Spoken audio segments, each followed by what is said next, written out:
This message is intended as a reminder that we are not licensed professionals, not psychiatrists or psychologists. If you have a serious problem, please seek professional help. The National Suicide Hotline is 1-800-273-8255. That's 1-800-273-8255.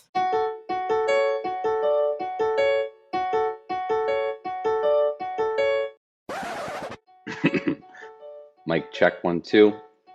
Mic check 1 2. Hearing all these letters read aloud by damsels not in distress. Host came to impress. Bitch, check your DMs. This is hot off the press. Hi, Chloe. Hello, your outfits always look very nice. I was just thinking how I hate all of my clothes. I was just thinking that we both look very business oriented today because I assume we both came from doing things that were related to our jobs. Yeah, I always throw these. My friends make fun of me because I don't necessarily. I'm gonna give myself away, but I don't necessarily need these glasses. I do have trouble when I'm driving, seeing I guess I'm nearsighted because I have trouble seeing. Yeah, things. I have horrible eyesight. Yeah.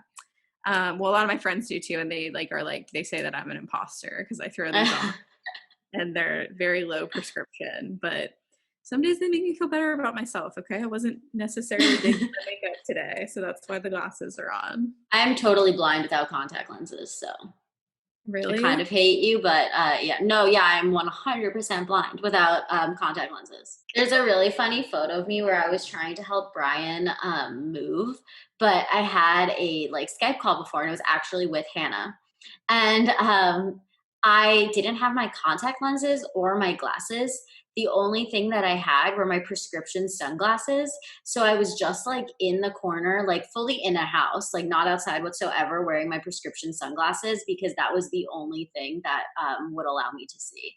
yeah. I mean, I can't relate on that. I have bad hearing. I actually have. I don't talk about this often, but I have. It's called tinnitus or tinnitus, as many people call it.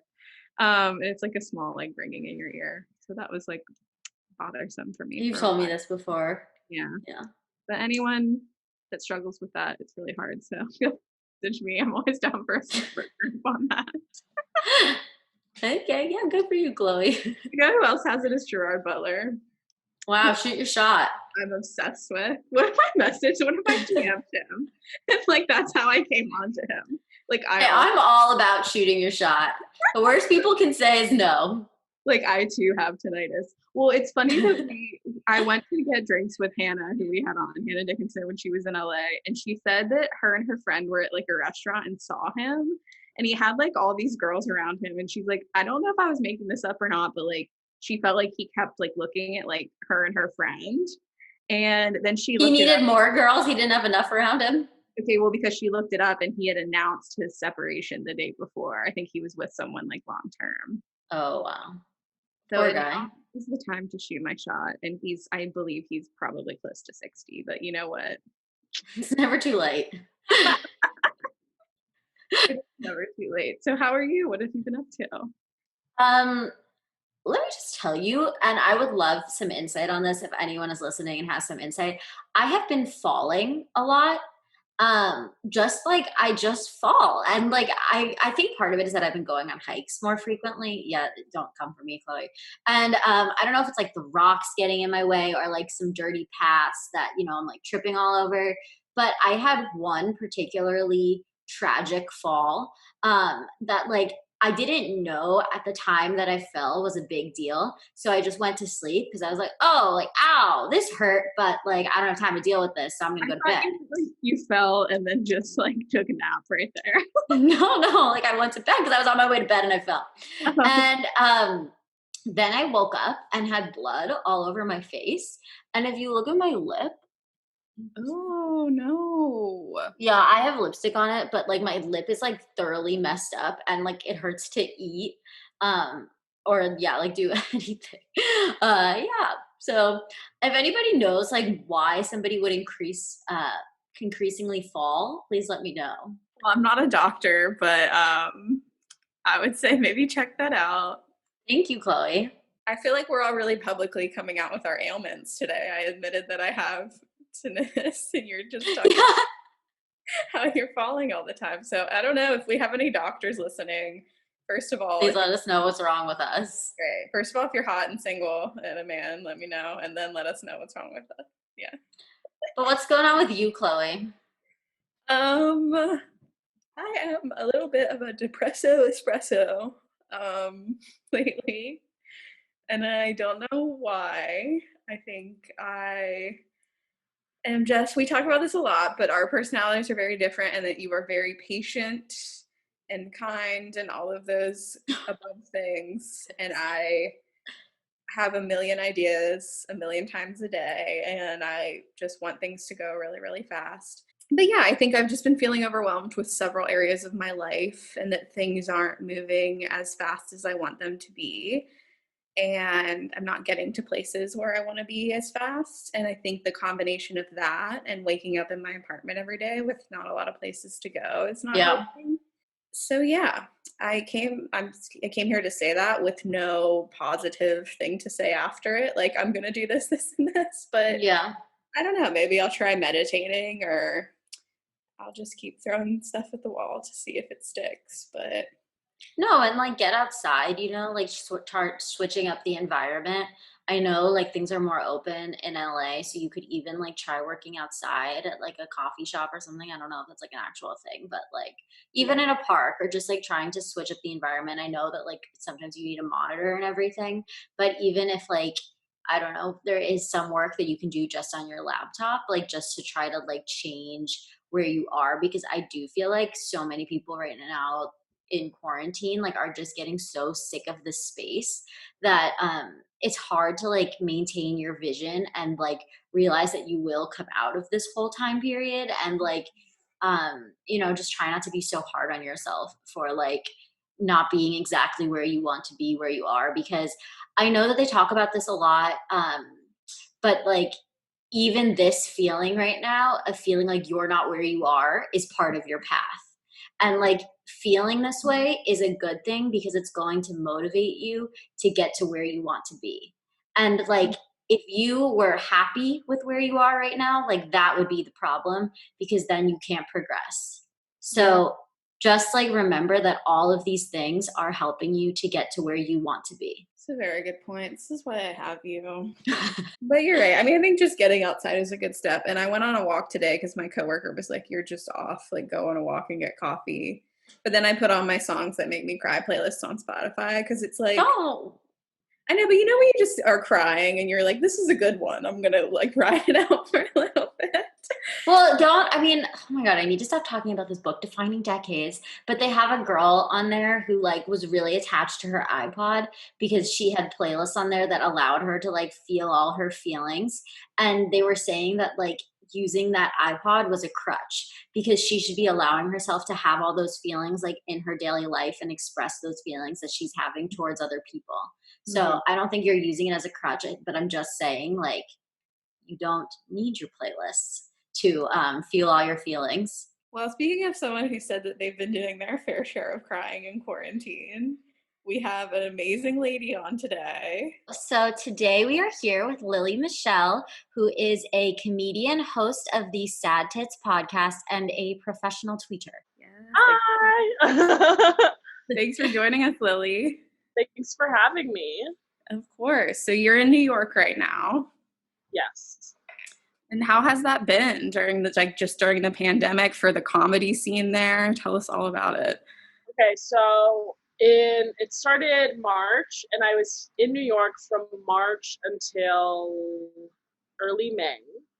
And then in May, I decided to go home to my parents in California because I was crying minimum 7 times a day. So they were like, "Hey, leave your apartment and come stay with us." And I was like, "For sure. You might die." And they're like, "It's okay." And I was like, "Perfect." So I went home. And then also, like, my dogs are there. And, like, they're such a big source of happiness for me. So I was like, What kind of great. dogs? I have two. Well, I have one and my brother has one. And we both gave them to our parents because we can't take care of them. So Lana is my brother's dog, and she's a golden retriever mixed with a corgi. So she So looks cute. pretty much like a golden, except for when she lies on her back and her ears go up, then you're like, oh, she's a corgi in her. And then my dog is a Morkie Poo, so it's a Maltese Yorkie Poodle. She just looks like a little teddy bear. She's so cute. I'm a huge poodle person, so I'm gonna look for pics. I have 2 miniature poodles. I had one died. Now I have one. Do you think this is cute? My friends think it looks creepy, but it's a poodle. Oh, I'm really into that sort of thing.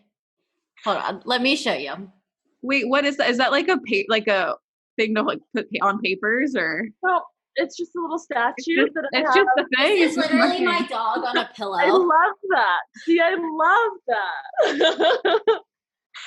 I have a cat, so I can't contribute to this show and tell, but Okay, cats are the devil, but don't worry about it. How do you the thing with cats is that when I look into their eyes, I feel like they can read my mind. And then in the mornings when I'm asleep, they'll just walk on my face. no, yeah. Lick me gently and wake me up like my dog does.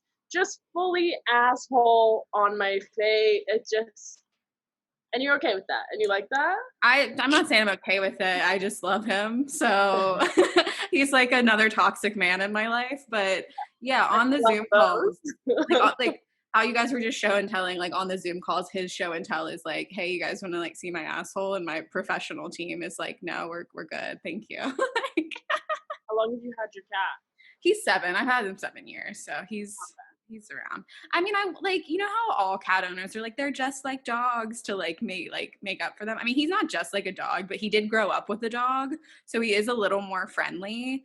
But I will say he's been biting a lot recently. Like people come over and they're like, your cat just bit me. And I was like, well, I can't train him, so I don't know what to tell you. Like, You think, okay, this is kind of gonna come off rude. Do you think because you're home more that he's upset?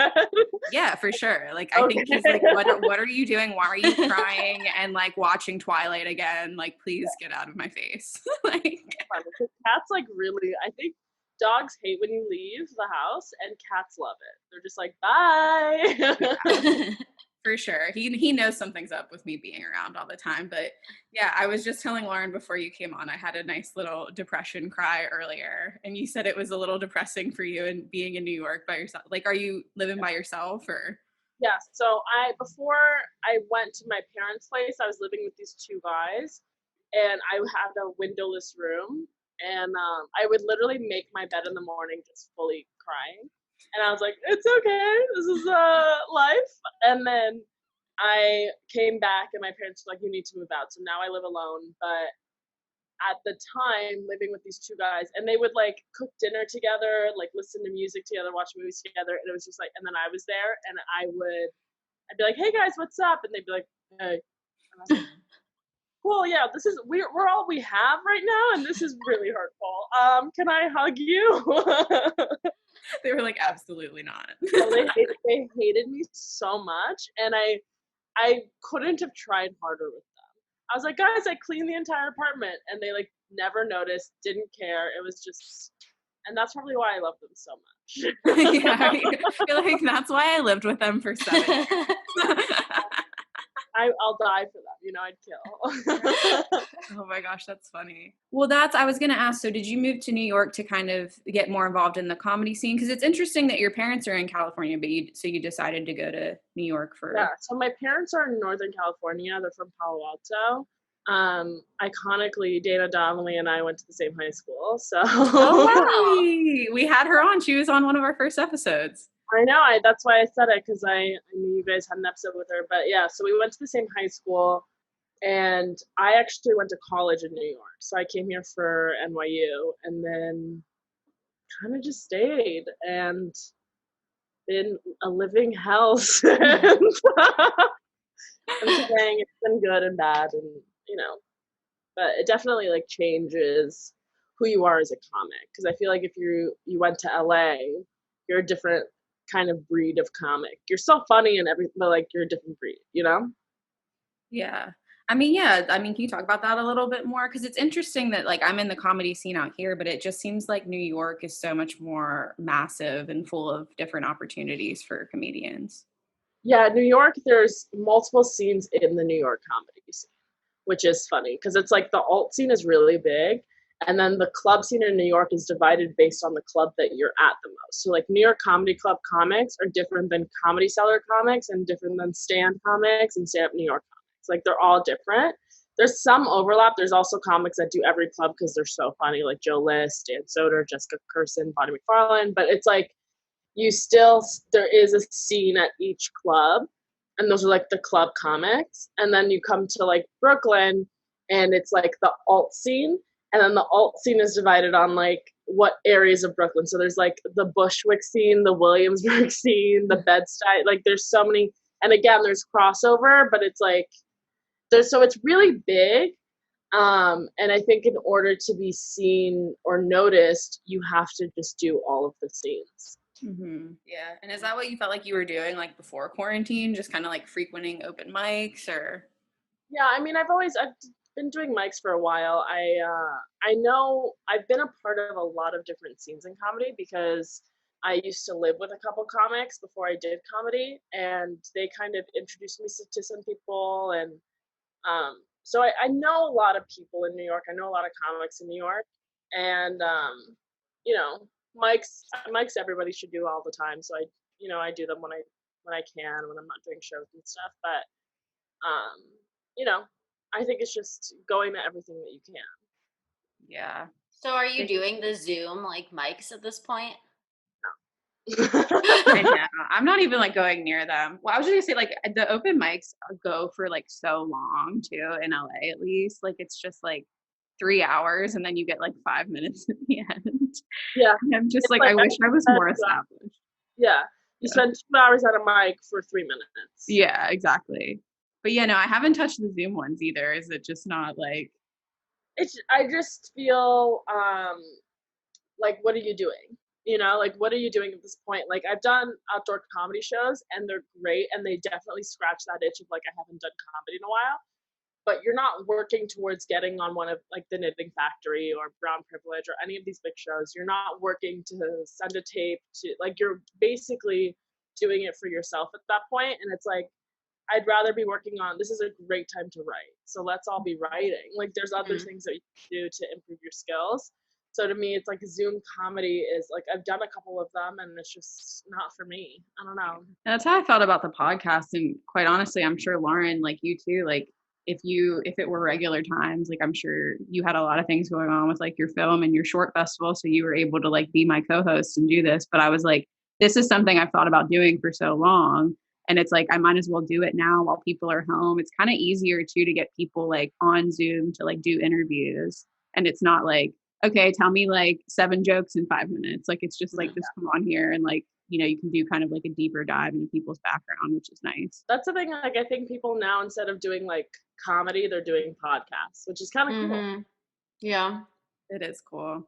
I will say I'm guilty of like not really listening to a lot of podcasts though, even though I'm like putting mine out being like, listen. I feel like I'm not like diving into all the ones that I want to. I know. And the thing for me too is like I don't listen to that many podcasts, but it's like kind of intimidating to get into a podcast because there's like so many and you don't really know where to start. But like what have you found is like kind of like your sweet spot or like because I know like your Twitter's very popular or like what kind of things you kind of frequent in the comedy world? Yeah, it's interesting because there was this like old way of doing comedy, which was like open mics, you grind for 10 years and then you get your spot on like Letterman or something, and then you're a comic and then you do regular spots and then maybe you get a movie or something. And that's just not the way comedy works anymore. And I think stand-up is kind of becoming more online. Like people are posting their TikToks of their stand-up clips. Like my friend Luke Tuma, within a year, became like super popular on Instagram because he was posting his stand-up clips, which is something that like Schultz started doing, like so people like Schultz and like Hannah Berner and all these people are kind of revolutionizing the way that we do stand-up and do comedy and also the way that we like consume it. Because like as a comic, if I'm at a comedy club or at a show or something, I'm probably not listening to the person on stage. Unless they're my friend or unless I really want to see their set, I'm not listening.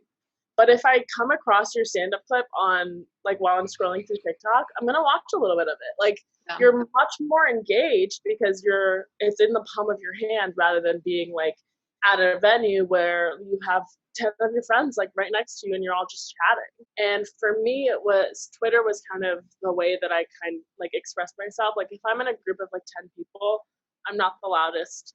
I kind of just stay quiet. If there's someone that's taking the mic and like talking the most, I kind of let them do their thing. But that doesn't mean that I don't have, stuff to say. So I kind of just started writing them in my notes, and then I started tweeting them, and then slowly but surely people started liking them, and that's kind of how that grew for me. And I don't really know what that means in the future, but hopefully it means a writing job. That would be awesome.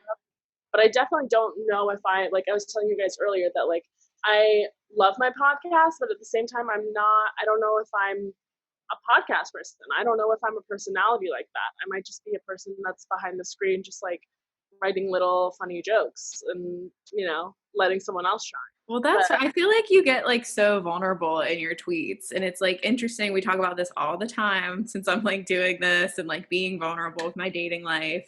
And so like I feel like, do you have the extra layer of like I know you talk about like your family a lot and like just like the cultural influences on that. Like does your family have like access to your comedy, like your tweets or your podcast or anything like that?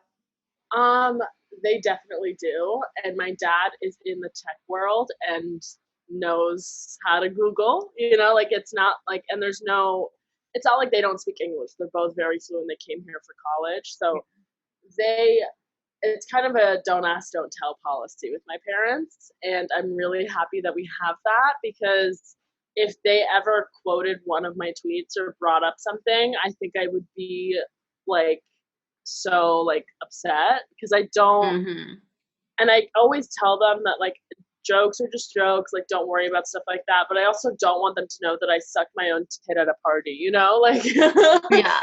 You think about that? That was like your best party trick or something like that. Was like...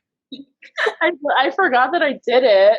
I don't even know why I did it. And then my friends were like, the next day we woke up, we were upstate, and they were like, yo, you sucked your own tit last night. And I was like, oh, fuck, yeah, I did. Yeah!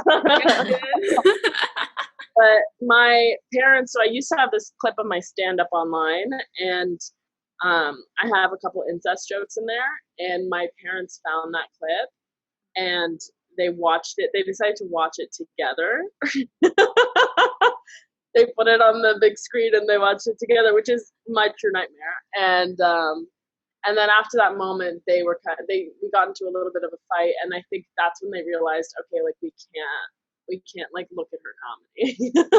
Yeah. I don't know, like over the years, have you just like, in terms of like censoring yourself, or you just kind of like, this is my comedy and like people will accept it? I grew up in like a Persian household. So, like I have tattoos and stuff, and that's really not acceptable in my family or in like most Persian families. It's really, really not.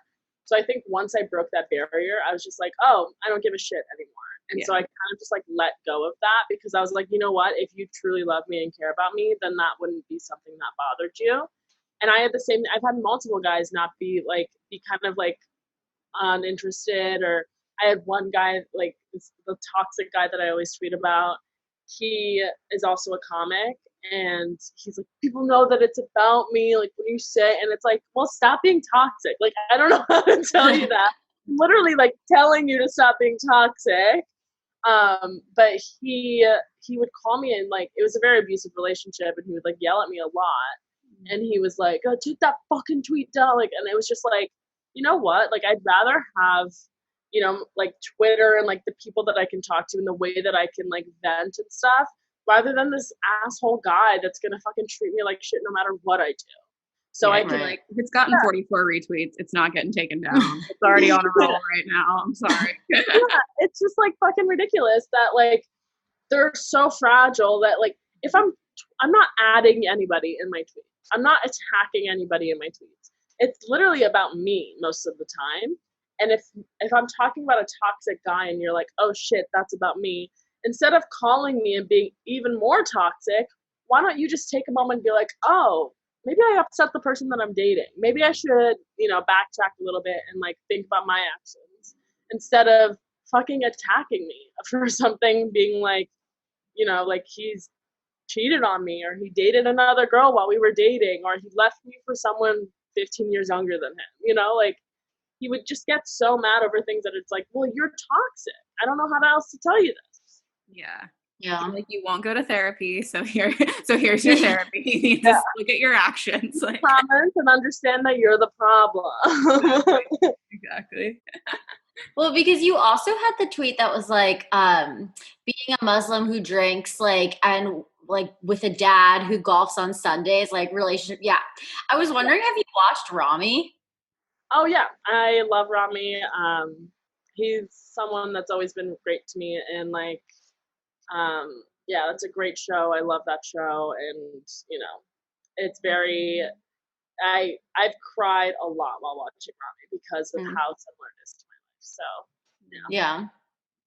Well, it's interesting because you were talking about like the different forms that comedy is taking. And that's like sort of one of them, right? Like these 20 minutes, like solely comedic episodes. It used to be like you get a half-hour show or you get like a special.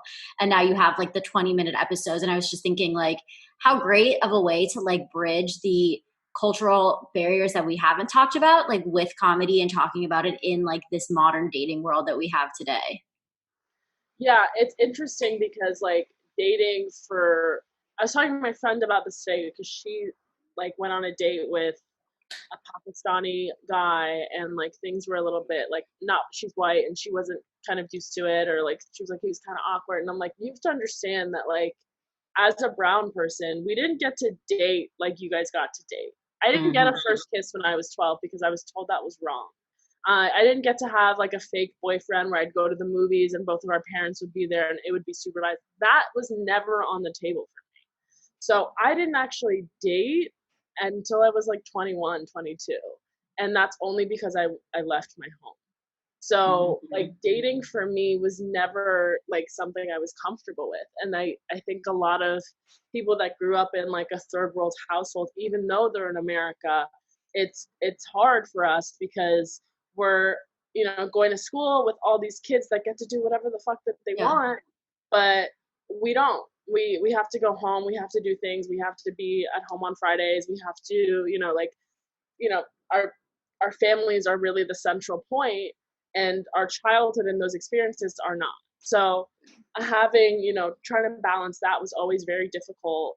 And, you know, dating wasn't, you know, ever something I thought about because I couldn't. And when I did have a crush or something, it wasn't something I could explore. Yeah. And how do you think that your perception of dating changed or is different even now, like from starting when you were 21? I think I'm a little bit more free because when I started when I was 21, 22, every guy was a potential husband, you know? I was just like, oh, this guy's the one. Okay, this is my husband. Like, I was never just dating to have a good night, good one night, good 2 weeks, whatever it was. It was always this is a forever thing. Yeah. And then I wouldn't date anyone. And I still have this issue where I've never called someone my boyfriend. I've dated someone for years, for 9 months to a whole year to 2 years. I've dated guys for that long, and I've never called them my boyfriend because to me, if you're my boyfriend, you meet my family, you meet my entire family, and you have to abide by certain things. So it's like that's always been kind of like difficult for me even now because I can't call someone my boyfriend. I can't tell my mom who I'm dating because it's a bigger thing. The whole family, as soon as I tell my mom, she's a big gossip, as most Muslim moms are, and they're going to tell all the other moms. It's going to spread to all, like, it's too much. So, and like when I was 20 to 21, it was like, oh, this guy that I'm going on one date with is going to be my husband. And now it's like, I be sleeping at my house every day this week and you are not my husband. Yeah. Well, do you feel like there's a lot of pressure, like more pressure too, like in terms of like marriage from your parents, or like do you think it's kind of like gotten better over the years, or can you talk about that a little bit? Yeah, I mean, with marriage, it's my parents don't like divorce. And my aunt, who's now getting divorced, it's like I call my mom and she's like, well, did you hear the news? Like, it's like such a big gossip thing because it's so wrong to do that in like this older Middle Eastern Muslim way of living. So to me, it's like, if I get married to you, like in my head, and I know it's fucked up, but in my head, it's like gonna be really hard to divorce you. Like, I don't want to get to that point with someone. So I'm gonna be really picky about who I want to marry because I can't just willy-nilly divorce. It's gonna be a whole family affair. It's gonna be like, I'm gonna be like a red A on my chest. It's gonna be really bad for, that's how it's perceived. And I need to change the way that I see that. And I think Muslims and the Muslim community also need to change the way that they see that because it's something that's so ingrained in us to like, once you marry for life. And my mom always said to me, she was like, the biggest decision you'll ever make is who you marry because it's for life. Mm. That story about your mom and your aunt reminds me of that Broad City episode where like Abby calls her high school friend for weed. And it's like this girl who's like a mom now and she's like, so irresponsible. And she like hangs up and takes like an antidepressant with like Chardonnay at noon. It's like, it's like, oh, she has so many problems, but you're like, mom, like it might also be good for you to consider divorce too. Like, yeah, no, it's the catch-22 of like being a mom and stuff. Like, you just like don't understand how like hypocritical you are, I think, when you're a mom. You're like so judgmental, but then like you're also doing fucked up shit, but you like excuse it in your head. So technically they're not on the same level, even if they are. Yeah. Well, it's almost like impossible too to like explain to your parents the ways in which like men are capable of screwing women over like these days. Like I feel like my parents, they've gotten better at like oh, well, are you seeing anyone? Are you seeing anyone? And I've literally just started to tell them like the heinous things that like they were like, what about that one guy? I'm like, oh yeah, he like literally ghosted me after 2 weeks with like zero explanation and like let his best friend who's a girl sleep in his bed. And they're like, okay, like, okay, so we're not talking to him anymore. I was like, nope, we sure aren't. Like, it's hard though to open up to your parents about it because like in this weird way you kind of feel like, for me it's like, well, they're ghosting me, like there's something wrong with me. Like that's something that I had to get over too, instead of being like, oh, they're an asshole. Like, and so like I don't tell my parents about it also because like I don't know if your parents are like this, but if I tell my mom something, like she'll bring it up for the rest of my life. So if I'm like, I'm dating this guy, John, she'll be like until I'm 70, she'll be like, how's John? No, exactly. I'm not telling them until I'm engaged next time, I swear to God. Like, it's just not. No, but I think it's so interesting what you said about divorce because I feel the same way about it. But like as a child of divorce, like I do not want to go through what my parents went through because like it was so horrible, like for the people who have to deal with the repercussions of it. And like I've been dating my boyfriend for 5 years. So people like ask me all the time, like, when are you getting engaged? What are you getting engaged? And for me, it's like, I can't even like go there or like think there because like it still feels like such a commitment and still feels like I just think about the repercussions like all the time. Yeah. That's what's so annoying about like those types of questions, and I'm sure you get annoyed with it too, Lauren. It's just like, I don't know, like maybe like what if I don't want to get married? Like, is that an acceptable answer? Like, it's not, trust me, nobody takes that one. And it's never ending because it's like, when are you getting a boyfriend? You get a boyfriend. When are you getting engaged? You get engaged. Okay. When are you having babies? Like, it's just never ending. Yeah. And so it's like, okay, well, now I just have to do things for me because this is, no matter what, you guys are trying to live through me in this weird way. And it's forcing me to like move my life faster than what I want it to. Like, I don't know. I always look at Kim Kardashian too. Like, she literally does whatever she wants and is so happy and hot, and who gives a shit, Yeah. And Scott Disick is still obsessed with her after all these years. But Yeah. no, it's true. Like, I feel like my one married friend, and I love her, but oh my God, she's like so fascinated with like my life and my dating life. And like, I feel like that just like I give her all the tea on dating. And she said, what did she say one time? This was like pre-COVID, but she was like, yeah, you need to get married because like I want to do another bachelorette party. And I was like, girl, like I'll go to Vegas with you. Like, I don't need to like, not a regular party. I don't need to have a stash that says bride to be. Like, we could just have a party. Like, I'll throw up in the limo. Okay, I'll get down. Like, I have the same thing though. I have like a couple like married family friends and stuff, and they're just like, how's dating in New York? Like, they think it's this extravagant thing, and it's like, I cry a lot. Like, I don't know what to tell you. Not glamorous, especially now during COVID. Everything is crazy. Yeah, it's just, I think they're just trying to, like, they're bored, like, the Mhm. healthier the relationship, the more bored you are.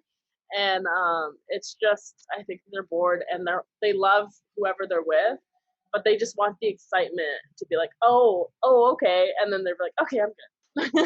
Oh my God, I love that quote that the healthier the relationship, the more bored you are. Because it's like, I'll talk to my therapist all the time about these like tumultuous relationships. And she's like, you're confusing the drama with like love. Like, you guys Yeah. are not like. I do the same thing. I do the exact same thing. Because there was like a guy that was so into me, so sweet to me, and I was so uninterested. I was like, Chris, what's wrong with you? Like, fucking spice it up a little bit. Like, I need a little bit of drama, but not too much. I was literally just talking to Lauren about this because I went on my 4th date with this guy last night, and I literally just walked around and cried today because I was like, you just don't want to be loved. Like, this guy is so nice to you.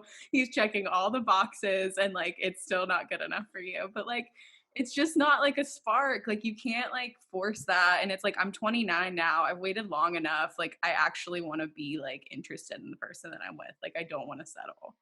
Yeah, and the thing is, like, it's the same thing. It's like, I don't, like, I want a boyfriend, I want to be in a relationship, but I don't just want it. Like, I want it with someone that I'm, like, in love, like, crazy about. Yeah. Like, that's what I want. And, like, it's just so hard to come by those. And then, like, you realize why people keep going back to their exes. You're like, oh, yeah, because you had that thing that, like, we're all looking for.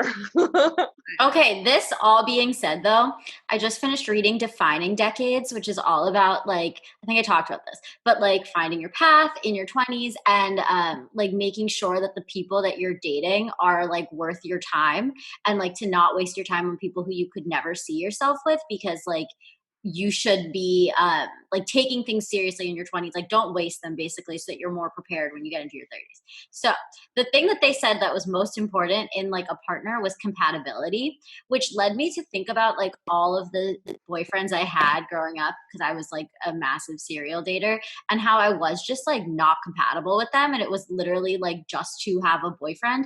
And had I like thought about like, am I actually compatible? Because I do think that like, at least for me, I would either date a guy because I was like so excited about it. Like I thought he was like the drama, like really the chase, that whole thing. Or because he was nice to me and it just like seemed like a good, healthy thing. And it was almost like I needed to find like a mix of both where it was like both exciting, but also like somebody who treated me well and was like going to be a good fit. And like, I don't think that that's too much to ask for because I think that's just finding somebody who you're going to be compatible with.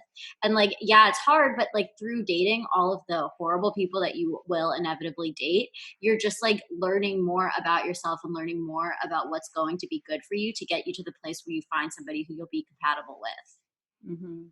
That's so true. Even with like friendships and stuff, Yeah. there's been like friends where like they're so nice to me and like we get along, but like I'm bored and I'm like, this is not fun for me. And then there are friends that you're just like excited to be around. It works so well. You're like, oh my God, like within like 2 times of hanging out, you're like, Yeah. you're my best friend in the entire world.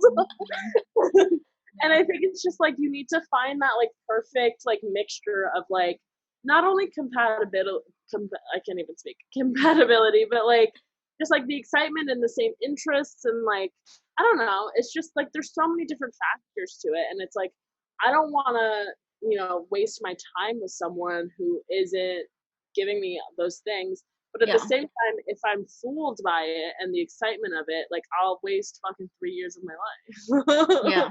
Can I ask what your star signs are? I'm a Cancer. Love that. I'm a Gemini.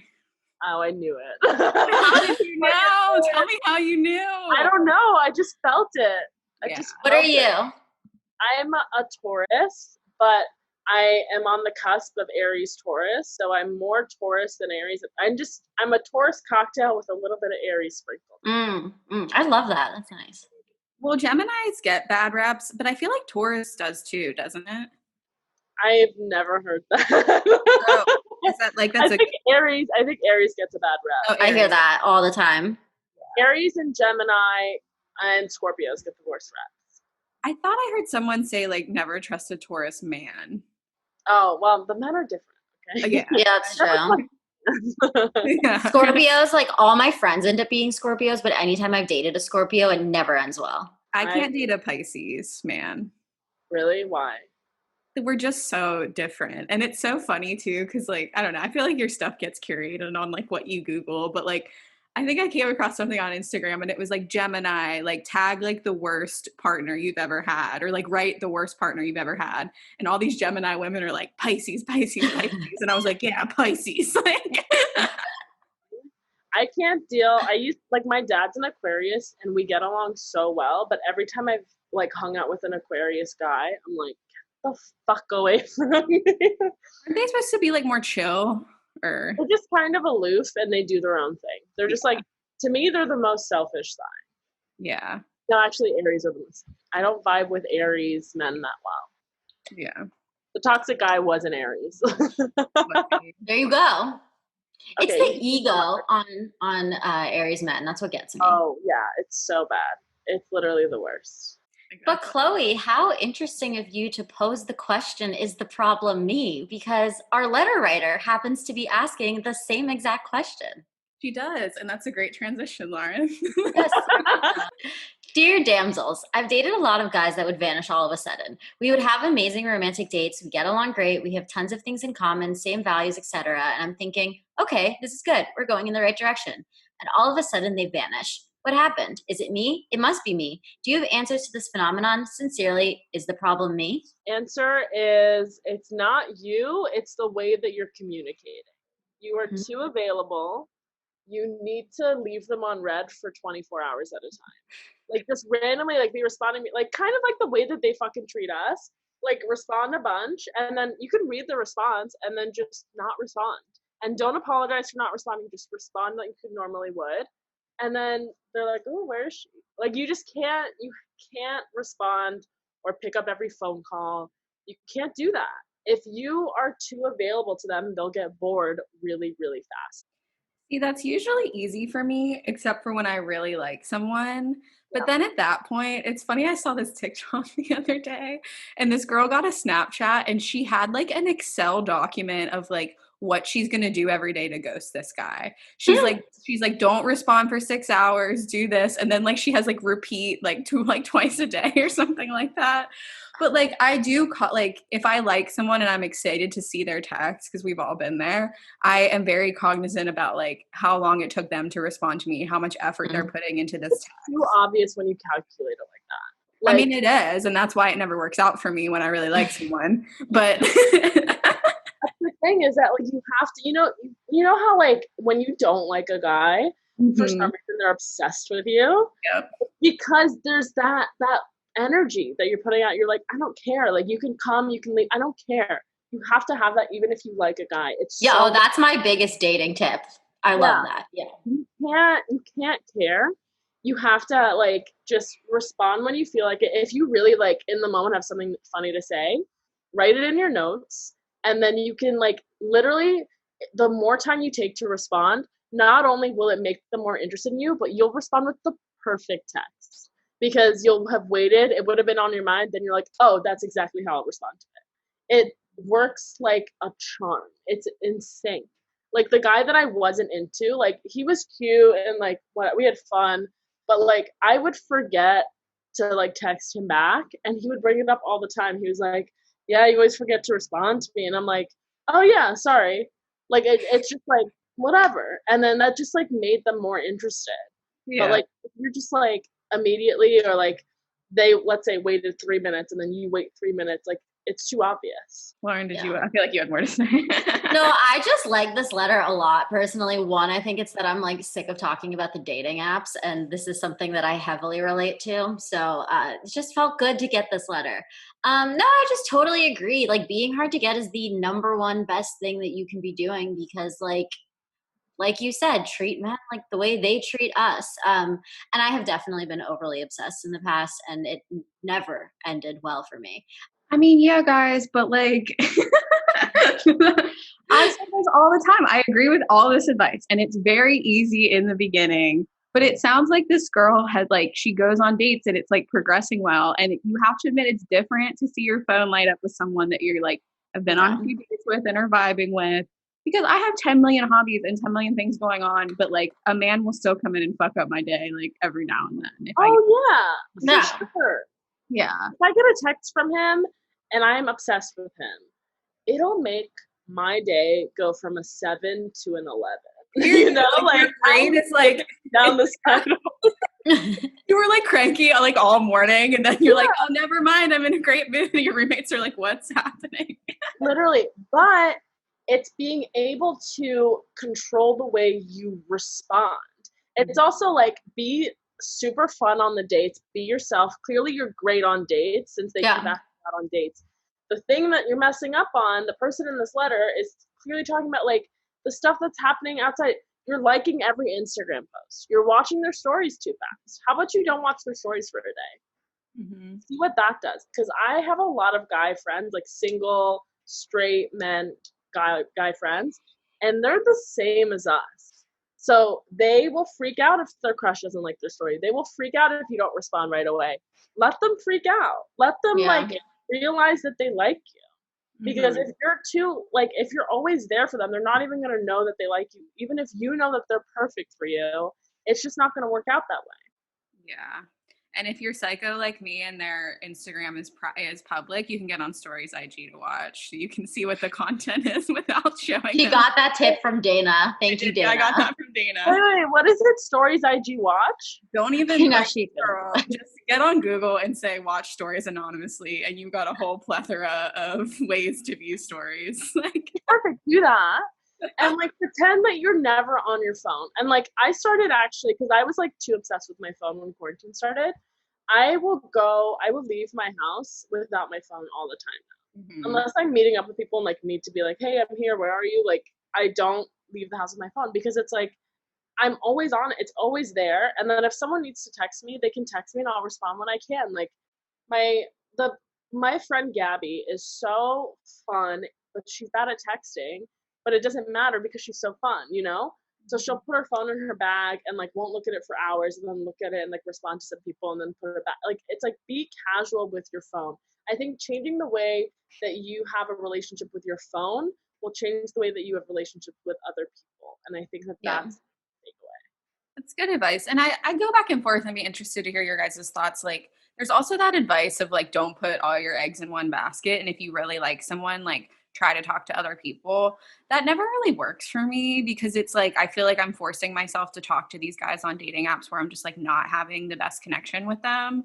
But like I would say like the advice still stands to like busy your life and like have other priorities. Like you don't have to talk to 10 different men to get your mind off of one, but like do other stuff with your life and like with your days as if they like weren't a big part of it. But if you do have 10 different men, good for you because that's a lot of balance.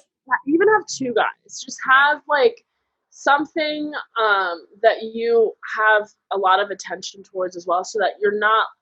The thing is, you don't want to put them in that opportunity to like leave you and then crush you. That should only be the privilege of a boyfriend. And so until that they're there, like don't let them be a top 5 priority in your life because you're not there for them.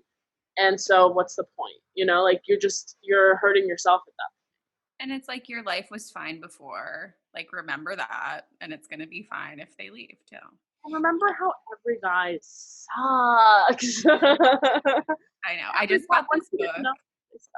I know. I just got this book. I saw it on TikTok. It was like How to Date Men When You Hate Men, and I was like, need to purchase. Like, it's like even my guy friends, like I'm mad at 2 of my guy friends right now, and I'm gonna be honest with you, neither of them know that I'm mad at them because they both did such fucked up things that I'm like, I'm gonna give them time to realize that I'm not responding to them, and neither of them noticed that I'm not responding to them. They don't get it. It's just so hard. The story of my relationship is that my boyfriend can never figure out when I'm mad at him. So then I'm like sitting there acting mad for like 30 minutes until I have to then tell him that I'm mad. Yeah. They just don't like you. we can't treat men like they're women because women are so fucking smart and intuitive. Like, you can pick up a glass and a woman would be like, what's wrong? What the fuck is wrong? But if a man, like, if you're with a man and you're literally like pouting in front of him, like, he'll be like, oh, there's something on your face. Like, he won't even notice, you know? And, you know, at the same time, like, work on yourself, you know, realize like what you bring to the table and your own issues. Cause like, I had to realize that like I was a little bit toxic sometimes too, when I would subtweet to piss people off, you know, like I was that person, and it's fine. And, you know, learn your strengths and your weaknesses, learn your triggers, because then it's going to be easier to control them. But also change the way you have a relationship with your phone, because it's really going to change the way you date.